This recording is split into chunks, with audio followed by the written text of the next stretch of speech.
Ce système-là est ancré dans le fond de la mer. Cette bouée conçue à Sherbrooke utilise l'énergie générée par le mouvement des vagues pour produire de l'eau potable. Ce qui se passe, c'est des flotteurs installés en mer.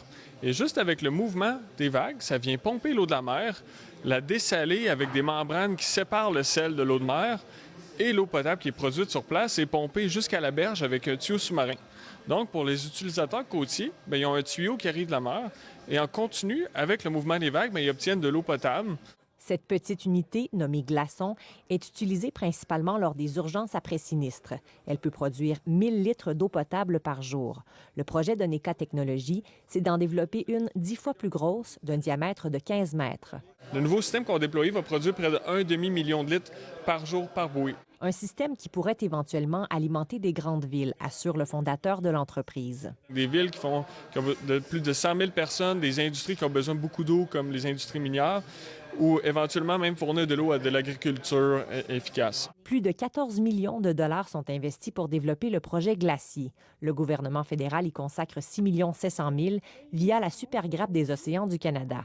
Et d'autres entreprises y apporteront leur savoir-faire, dont H2O Innovation, spécialisée en dessalement.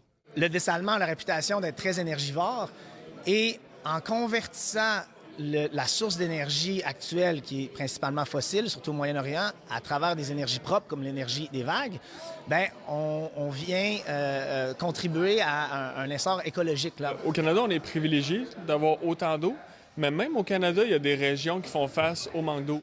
C'est d'ailleurs à Barrington, en Nouvelle-Écosse, que le système sera testé au cours des 2 prochaines années. Ici, les puits s'assèchent souvent pendant l'été, au point où la municipalité doit dépanner les citoyens.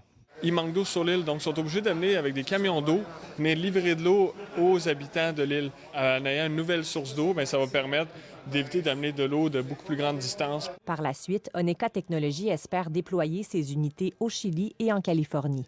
L'entreprise compte d'ailleurs embaucher une quarantaine d'employés d'ici 2025. Ici Marie-Hélène Rousseau, Radio-Canada, Sherbrooke.